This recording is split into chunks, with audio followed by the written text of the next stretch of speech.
Atomowa Białoruś straszy Polskę. Po co Łukaszence bomby? Будет плавиться Варшава и потонет Вильнюс. Поляки быть следующим – это не украинцы. Потому что Польша – гиена Европы. Мы посмотрим на матовый закат и восхождение чумного гриба на польском болоте. Na prośbę prezydenta Łukaszenki Rosja rozmieści na Białorusi broń jądrową. Taką deklarację złożył 25 marca w telewizji Россия-24 Władimir Putin. Александр Григорьевич Лукашенко давно ставит вопрос о том, чтобы разместить на территории Беларуси российское тактическое ядерное оружие. 3 апреля приступаем к обучению экипажей.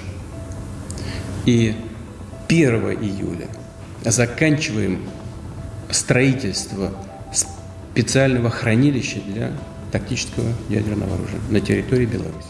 Rosja zawiesiła swój udział w porozumieniu New START dotyczącym redukcji broni jądrowej, co dodatkowo zwiększa napięcia między Rosją a Stanami Zjednoczonymi. W tym samym czasie Kreml oświadczył, że już w czerwcu do reżimu z Mińska trafią taktyczne głowice nuklearne. Nie służą one do niszczenia miast, ale mają za zadanie niszczyć kluczowe obiekty kumulacji wojsk. Od czasu, kiedy tylko ten komunikat się pojawił, Łukaszenka, jak i jego propagandyści niemal od razu zdecydowali się przysłowiowo pokiwać palcem Polsce, krajom bałtyckim i całemu NATO. Oczywiście ten leśny dziadek z Mińska raczej nigdy nie zdecyduje się na jej użycie. Tym bardziej, że ta będzie podlegała dowództwu rosyjskiemu. Ale sam fakt tak mocnego przesunięcia przez Moskwę granicy w kierunku eskalacji napięć jest nieodpowiedzialny i budzi globalne obawy. Chociaż my w Polsce raczej patrzymy na ten fakt przez palce, ponieważ tyle co już nasłuchaliśmy się o nas samych w rosyjskich i białoruskich mediach przez ostatni rok, to chyba naprawdę staliśmy się odporni na ich straszaki. Bardziej poważnie tą sprawę mam wrażenie, że komentują Amerykanie oraz samo NATO. Pojawiają się nawet opinie tak skrajne jak ta ze strony Donalda Trumpa, który powiedział, i teraz zacytuję: "Wzywam mieszkańców Ameryki do modlitwy po tym, jak prezydent Rosji Władimir Putin przedstawił plany dotyczące rosyjskiej broni jądrowej. Szef dyplomacji Unii Europejskiej Joseph Borrell wezwał władze w Mińsku, by powstrzymały się od rozmieszczenia na swoim terytorium rosyjskiej broni jądrowej. Borrell ostrzegł, że w przypadku zainstalowania na swoim terytorium rosyjskiej broni jądrowej Białoruś może zostać objęta dalszymi sankcjami, na co rzecznik Kremla Dmitrij Pieskow stwierdził, że Moskwa się nie cofnie i broń nuklearna trafi do ich partnera. Rosja już przekazała Białorusi 9 samolotów zdolnych do przenoszenia broni jądrowej, więc raczej tym razem nie rzuca słów na wiatr. Właśnie dlatego sprawdzimy, po co Rosja robi to teraz. Jakie są możliwe scenariusze takiego ruchu? Czy są jakieś realne powody do obaw? Czy do Polski też trafią amerykańskie głowice oraz co to oznacza dla innych reżimów? Przekonajmy się. Zapraszam Was na dzisiejszy materiał. Słuchajcie, mam do Was ogromną prośbę. Jak wiecie, do 1 000 000 subskrypcji zostało nam już wcale nie tak dużo, więc jeśli moglibyście zasubskrybować nasz kanał, to byłbym Wam ogromnie wdzięczny. Jeśli natomiast chcecie zagrać w naszą wojenną grę planszową, jednocześnie wspierając finansowo nasz kanał, to znajdziecie ją na globalista.pl. Cały czas dostaję od Was zdjęcia z gry oraz pozytywne opinie, więc zagrać warto. Sam nieraz grałem i jestem zadowolony z tego, jak nam ta gra wyszła. Jeśli natomiast nie jesteście fanami gier planszowych, to na naszym sklepie internetowym globalista.pl dostępne są też inne produkty, czyli stare mapy, część mająca więcej niż 100 lat, są fajnie zapakowane, żebyście czerpali przyjemność z ich odkrywania, a potem posłużą jako fajna ozdoba do domu. Osobiście to ciut sam się od map uzależniłem, więc uważajcie, bo naprawdę wciągają. Do tego mamy też pieniądze z PRL, ramki z miastami i wiele innych. Co najważniejsze, jak mówiłem już dosłownie za moment, wychodzimy z czymś naprawdę dużym, ale najważniejsze szczegóły zostawiłem na później, żeby Was zaskoczyć. Niemniej to będzie jedna z lepszych rzeczy, jakie ostatnio zrobiliśmy i chyba Wam się spodoba. Linki do sklepu i wszystkiego, co z nami związane, macie w opisie i w przypiętym komentarzu. A teraz czas na film. W czasach Związku Radzieckiego Białoruś była jednym z 5 republikańskich terytoriów, na których stacjonowały wojskowe jednostki nuklearne. Do momentu rozpadu ZSRR w 1991 roku na Białorusi znajdowały się zarówno broń atomowa, jak i jej rakietowe nośniki. W sumie szacuje się, że w tym czasie na terytorium Białorusi mogło znajdować się nawet około 200 głowic jądrowych. Po rozpadzie ZSRR białoruskie władze wraz z innymi byłymi republikami radzieckimi zobowiązały się do usunięcia wszelkiej broni jądrowej ze swojego terytorium. Завершается выход ядерного оружия с территории Республики Белоруссия. W ciągu kilku lat od tego czasu Białoruś została w pełni zdemilitaryzowana, a broń atomowa została zdemontowana i wywieziona do Rosji. Последние ракеты и отправки ее на территории России. Oficjalnie potwierdza się, że ostatnia głowica jądrowa została usunięta z terytorium Białorusi w 1996 roku. Все, и уходит. Ось і все. Апошняя расійская ядерная ракета пакідае тэрыторыю Беларусі. З гэтага часу будзем жыць без ядернай пагрозы, але і без ядернага зонціка. Што лепш, покаже час. Putin, jak jednak widzicie, postanowił to zmienić. Układ o nierozprzestrzenianiu broni jądrowej, czyli tzw. NPT, ogranicza rozprzestrzenianie broni jądrowej do krajów nieatomowych. W swoim sobotnim oświadczeniu Putin argumentował, że stacjonowanie taktycznej broni jądrowej na Białorusi nie narusza tego porozumienia. Мы договорились, что мы сделаем то же самое, не нарушая своих обязательств, хочу это подчеркнуть, не нарушая своих международных обязательств по нераспространению ядер. Dodał, że przecież Stany Zjednoczone robią to od dziesięcioleci. Od dawna umieszczają swoją taktyczną broń nuklearną na terytorium swoich sojuszników. Na mocy NPT Stany Zjednoczone, Rosja, Chiny, Francja i Wielka Brytania mają prawo do posiadania broni jądrowej, chociaż nie mogą przekazywać broni nuklearnej ani technologii krajom nieatomowym. Mogą rozmieszczać broń poza swoimi granicami. Putin podkreślił, że Rosja zachowa kontrolę nad przeniesioną bronią zgodnie z umowami o nierozprzestrzenianiu broni. Krótko mówiąc, to kolejny krok w celu uzależnienia od siebie Białorusi, która w czasie wojny ponownie zadłużyła się w Moskwie, a jej obecna wymiana handlowa ograniczyła się niemal tylko i wyłącznie do Rosji oraz Chin.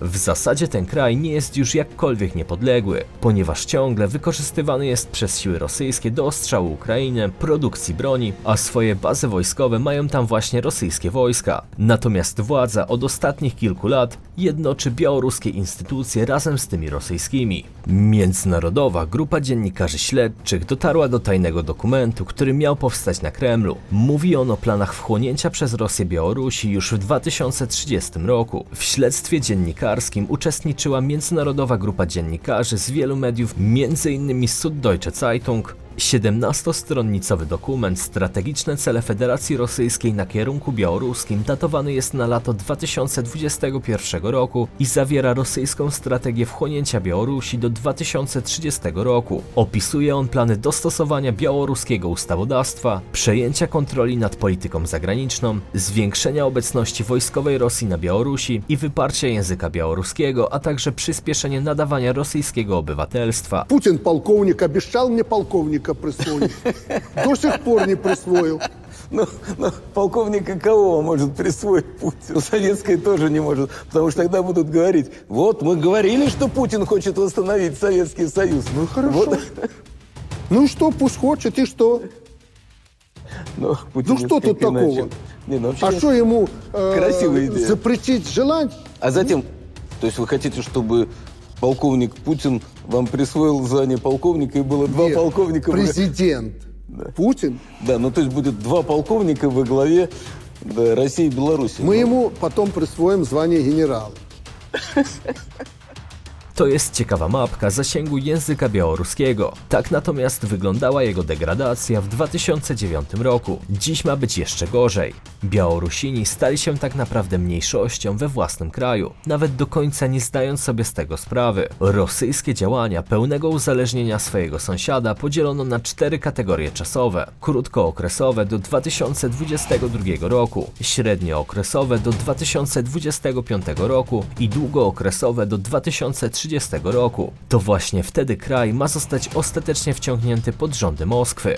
W związku z rozmieszczeniem rosyjskiej broni jądrowej na Białorusi, państwa NATO muszą natychmiast zastanowić się nad swoją odpowiedzią, a ta do łatwych należeć nie będzie. Istnieją 4 możliwe scenariusze. Pierwszy z nich to pozostawienie dotychczasowej postawy jądrowej i skupienie się na broni konwencjonalnej. Taka odpowiedź byłaby zbyt delikatna, ale nie narażałaby regionu na dalsze pogłębianie nuklearnego napięcia. Drugi scenariusz scenariusz z grona tych bardziej sprawczych zakłada wzmocnienie zdolności państw, które już posiadają broń atomową lub są w systemie nuclear sharing. W Europie, jak widzicie na mapie, broń atomowa znajduje się w tych oto państwach, natomiast te są częścią amerykańskiego programu nuclear sharing, w ramach którego w bazach USA znajdują się głowice. Docelowo można by się tu spodziewać zwiększenia liczby zmodernizowanych bomb B-61-12 lub wprowadzenia nowych środków przenoszenia broni jądrowej. Trzeci scenariusz to wzmocnienie obrony powietrznej, konwencjonalnych środków uderzeniowych oraz rozpoznania, nadzoru i wywiadu, aby utrudnić Rosjanom skuteczne przeprowadzenie ataku jądrowego i uzyskać możliwość przygotowania własnych środków odstraszania jądrowego. Czwarty scenariusz zakłada natomiast podjęcie działań dyplomatycznych, takich jak rozmowy z Rosją w celu uniknięcia eskalacji konfliktu i zwiększenia bezpieczeństwa w regionie.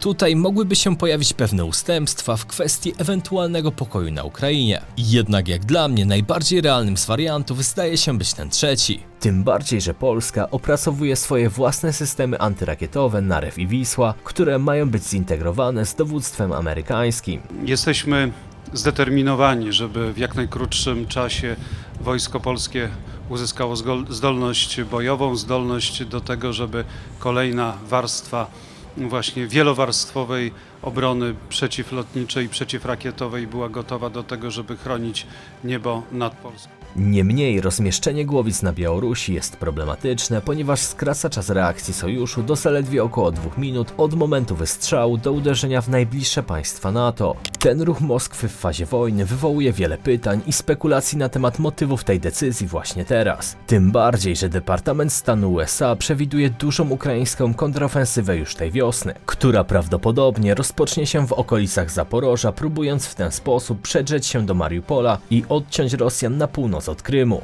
Według ekspertów rosyjska broń jądrowa na Białorusi może mieć kilka celów, w tym przede wszystkim odstraszanie i zwiększanie przetargowej karty Rosji w negocjacjach pokojowych z Ukrainą. Putin chce również zapewnić Aleksandra Łukaszenkę, że pozostanie bliski Rosji, jednocześnie pogłębiając wasalizację tego kraju. Reżim w Mińsku wie, że wygrana Ukrainy oraz dalsze osłabienie Rosji to realne zagrożenie dla niego samego. Właśnie z tego powodu przywrócona została kara śmierci dla wrogów ojczyzny w kontekście opozycjonistów. Skazana została także Swietłana Cichanowska, a Polak Andrzej Poczobut otrzymał przedłużenie wyroku więzienia. Zdaje się, że Łukaszenka atomem chce wystraszyć swoich wrogów, chcąc jednocześnie doczekać spokojnego zestarzenia się pod skrzydłami Rosji. Same groźby nuklearne Putina stają się coraz mniej wiarygodne, a Putin zdaje sobie sprawę, że użycie broni nuklearnej spowodowałoby utratę poparcia wielu krajów, w tym także Chin. Niemniej taki ruch jest zły w kontekście napięć i gróźb nuklearnych na Półwyspie Koreańskim, Iranie czy innych częściach świata. Kim Jong-un pod koniec marca zaprezentował swoje nowe małe głowice nuklearne, a Koreańczycy z południa w powszechnym sondażu wyrazili aprobatę dla ulokowania w ich kraju amerykańskiej broni atomowej w ramach nuclear sharing. Liczba gotowych do użycia głowic atomowych na całym świecie zwiększyła się, alarmuje w najnowszym raporcie organizacja pozarządowa Nuclear Weapons Ban Monitor. W Polsce natomiast pojawia się coraz więcej głosów od różnych opcji politycznych, aby porozumieć się z Amerykanami i broń atomową także rozlokować w naszym kraju.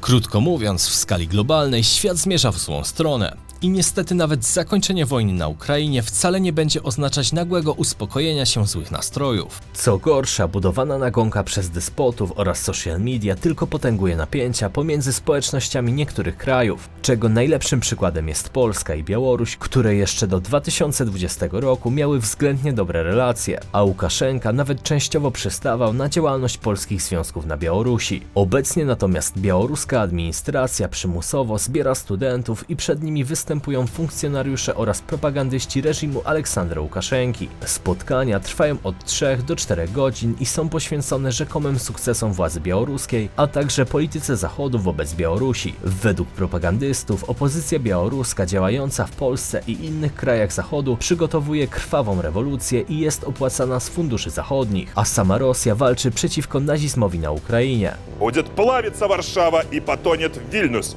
Мы посмотрим на матовый закат и восхождение чумного гриба на польском болоте. И так свершится потаенное. Не суйтесь, панове, ибо облучим.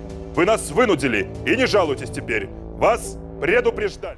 Takie ruchy są naprawdę niepokojące, a wizja III wojny światowej została dosadnie zobrazowana przez AI, które otrzymało pytanie, jak według niej wyglądałby taki konflikt. Myślę, że wszyscy byśmy raczej tego chcieli uniknąć. Zatem najwyższa pora na to, aby na całym świecie nieco ostudzić wojenne emocje. W przeciwnym wypadku w końcu może zostać przekroczona czerwona linia. Dajcie znać, co sami na ten temat sądzicie. Z mojej strony to tyle na dziś. Trzymajcie się. Cześć.